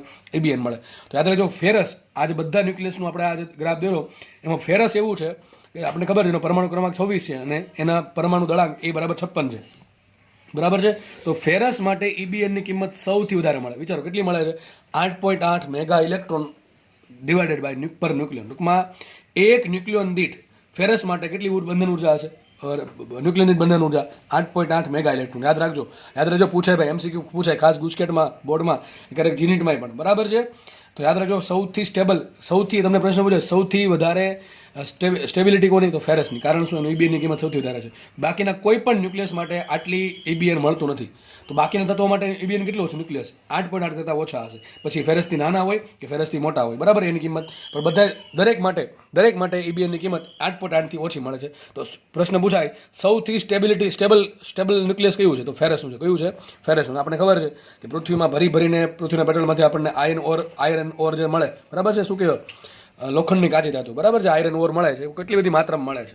અને આયરન જ એવું છે, એવું કંઈક શું કહેવાય તત્વ કે જે આપણને ઘણી બધી માત્રામાં મળી રહી છે પૃથ્વીના પેટાળમાંથી, બરાબર છે. તો આયરન સૌથી સ્ટેબલ છે કારણ કે એની બંધન ઉર્જા સૌથી વધારે, કેટલી? 8.8 મેગા ઇલેક્ટ્રોન વોલ્ટ પર ન્યુક્લિયન. એનો તમને પ્રશ્ન પૂછાય કે આયરનની EB કેટલી મળશે કે નહીં મળે? શું કરવું પડે? EBN ઇન્ટુ કરો એ. તો EBN કેટલા છે? 8.8 મેગા ઇલેક્ટ્રોન વોલ્ટ ઇન્ટુ કરો 56, તો તમને શું મળશે? આયરનની EB મળશે. બંધન ઉર્જા સૌથી વધારે, બંધન ઉર્જા સૌથી વધારે નહીં આવે ભાઈ, કારણ કે એની કિંમત બધા માટે અલગ અલગ હોય. ન્યુક્લિયરની બંધન ઉર્જાની વાત થાય છે. અને યાદ રાખજો સ્ટેબિલિટી માટે EB નહીં જોવાનું, શું જોવાનું? EBN જોવાનું. જેનું EBN વધારે એની સ્ટેબિલિટી વધારે, બરાબર છે. બંધન ઉર્જા તો તમે વિચારો યુરેનિયમની કંઈક વધારે હોઈ શકે આની કરતાં. કારણ શું?